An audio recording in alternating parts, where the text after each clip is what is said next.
Bismillahirrahmanirrahim. Bismillahirrahmanirrahim. Assalamualaikum warahmatullahi wabarakatuh. Syukur alhamdulillah kita masih berjumpa kembali di channel ini. Salawat dan salam selalu dan tetap tercurahkan kepada junjungan kita Nabi besar Muhammad sallallahu alaihi wasallam. Semoga kita semua mendapatkan syafaat beliau di akhirat kelak. Allahumma sholli ala sayyidina Muhammad wa ala ali sayyidina Muhammad. Harapan dan doa saya semoga saudaraku semuanya selalu diberikan kesehatan, dimudahkan rezekinya, diampuni dosa-dosanya, serta dipanjangkan umurnya. Dan segeralah menuliskan sholawat dan hajat kalian di kolom komentar, supaya bisa kita aminkan bersama. Insya Allah semua permohonan dan hajat kalian semua segera diijabah oleh Allah subhanahu wa ta'ala. Amin ya rabbal alamin. Sahabat beriman yang dirahmati Allah, ternyata tanpa kita sadari, di tengah-tengah kehidupan kita di dunia ini ada segelintir manusia yang hidupnya selalu mendapatkan doa-doa terbaik dari malaikat Allah. Padahal kita ketahui bersama bahwa malaikat adalah makhluk yang diciptakan Allah dari cahaya yang bersifat gaib. Malaikat adalah salah satu jenis makhluk ciptaan Allah subhanahu wa ta'ala yang memiliki tugas-tugas khusus dalam melaksanakan perintahnya. Dan di dalam Islam, malaikat adalah makhluk yang sangat mulia dan memiliki kedudukan yang tinggi di sisi Allah subhanahu wa ta'ala. Oleh karena itu, sungguh beruntung kita sebagai manusia jika malaikat mau dan selalu mendoakan kita, karena malaikat ini selalu beribadah kepada Allah tiada henti, sehingga insya Allah doa malaikat akan dikabulkan oleh Allah subhanahu wa ta'ala. Lantas siapa sajakah manusia yang selalu didoakan oleh malaikat itu? Yang pertama, orang yang tidur dalam keadaan bersuci. Rasulullah sallallahu alaihi wasallam bersabda, barang siapa yang tidur dalam keadaan suci, maka malaikat akan bersamanya di dalam pakaiannya. Dia tidak akan bangun hingga malaikat berdoa, ya Allah, ampunilah hamba-Mu si fulan karena tidur dalam keadaan suci. Hadis riwayat Imam Ibnu Hibban. Lalu yang kedua, orang yang sedang duduk menunggu waktu sholat. Imam Muslim meriwayatkan dari Abu Hurairah radhiyallahu anhu, sesungguhnya Rasulullah sallallahu alaihi wasallam bersabda, tidaklah seseorang di antara kalian duduk menunggu sholat selama ia berada dalam keadaan suci, melainkan para malaikat akan mendoakannya, ya Allah, ampunilah ia, ya Allah, sayangilah ia. Hadis riwayat Muslim. Yang ketiga adalah orang-orang yang berada di shaf barisan depan di dalam sholat berjamaah. Dalam sebuah hadis, Rasulullah sallallahu alaihi wasallam bersabda, seandainya manusia mengetahui keutamaan yang terdapat pada azan dan shaf pertama, kemudian mereka tidaklah akan mendapatkannya kecuali dengan diundi, niscaya pasti mereka akan mengundinya. Hadis riwayat Muslim. Lalu yang keempat, orang-orang yang menyambung shaf pada sholat berjamaah, yaitu tidak membiarkan sebuah kekosongan di dalam shaf. Rasulullah sallallahu alaihi wasallam bersabda, sesungguhnya Allah dan para malaikat selalu bersolawat kepada orang-orang yang menyambung shaf-shaf terdepan. Sahih Ibnu Khuzaimah. Lalu yang kelima, para malaikat mengucapkan amin ketika seorang imam selesai membaca Al-Fatihah. dari sahabat Abu Hurairah radhiyallahu anhu bahwa Rasulullah sallallahu alaihi wasallam bersabda, jika imam membaca ghairil maghdubi alaihim waladdallin, maka ucapkanlah amin.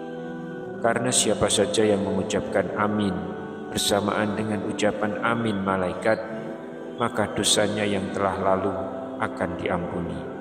Hadis riwayat Bukhari dan Muslim. Lalu yang keenam, orang yang duduk di tempat sholatnya setelah melakukan sholat. Rasulullah Shallallahu Alaihi Wasallam bersabda, para malaikat akan selalu bersolawat kepada salah seorang di antara kalian selama ia berada di masjid di mana ia melakukan sholat. Hal ini selama ia wudunya belum batal. Para malaikat berkata, ya Allah ampunilah ia, ya Allah sayangilah ia. Dalam kitab Al-Musnad. Lalu yang ketujuh, orang-orang yang melakukan sholat subuh dan asar secara berjamaah. Rasulullah Shallallahu Alaihi Wasallam bersabda, dan para malaikat malam dan malaikat siang berkumpul pada sholat fajar atau sholat subuh. Hadis riwayat Bukhari dan Muslim. Para malaikat berkumpul pada saat sholat subuh. Lalu para malaikat yang menyertai hamba pada malam hari, yang sudah bertugas malam hari hingga subuh, naik ke langit. Dan malaikat pada siang hari tetap tinggal. Kemudian mereka berkumpul lagi pada waktu sholat asar. Dan malaikat yang ditugaskan pada siang hari hingga sholat asar naik ke langit. Sedangkan malaikat yang bertugas pada malam hari tetap tinggal. Lalu Allah bertanya kepada mereka, bagaimana kalian meninggalkan hamba-hambaku?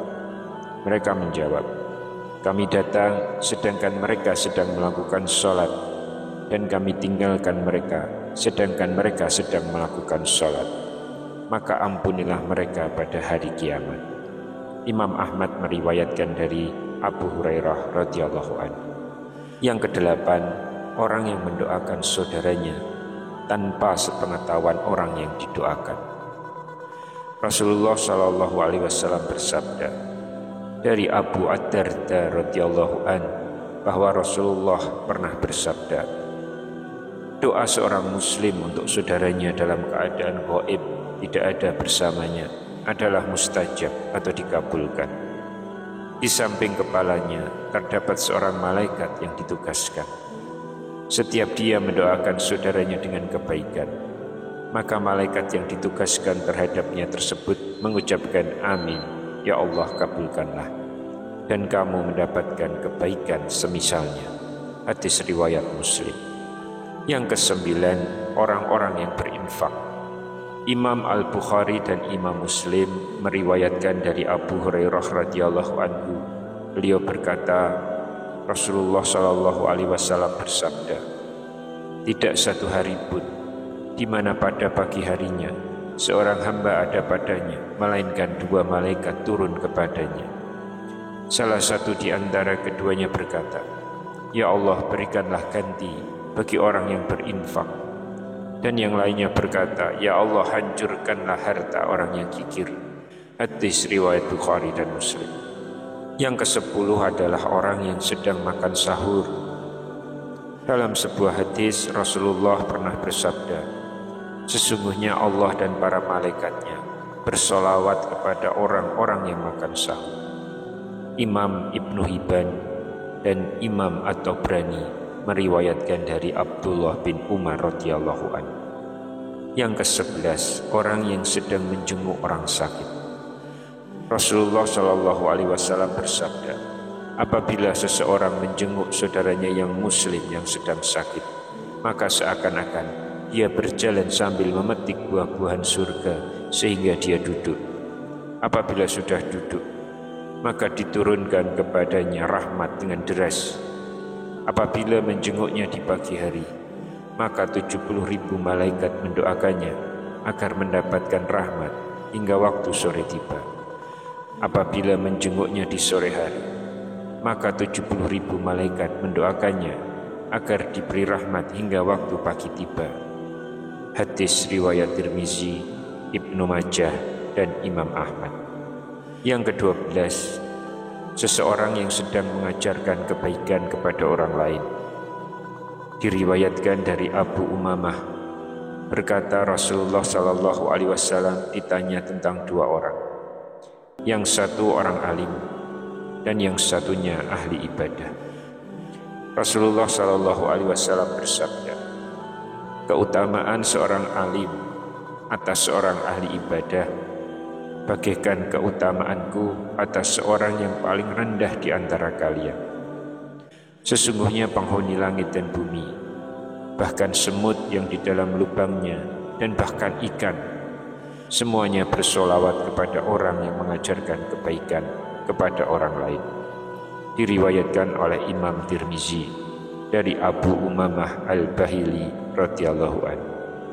Semoga kita termasuk orang-orang yang didoakan oleh malaikat Allah. Amin ya rabbal alamin. Wallahu a'lam bishawab. Demikian yang bisa saya sampaikan di kesempatan kali ini. Semoga dapat memberi manfaat untuk kita semua. Amin ya rabbal alamin. Wassalamualaikum warahmatullahi wabarakatuh.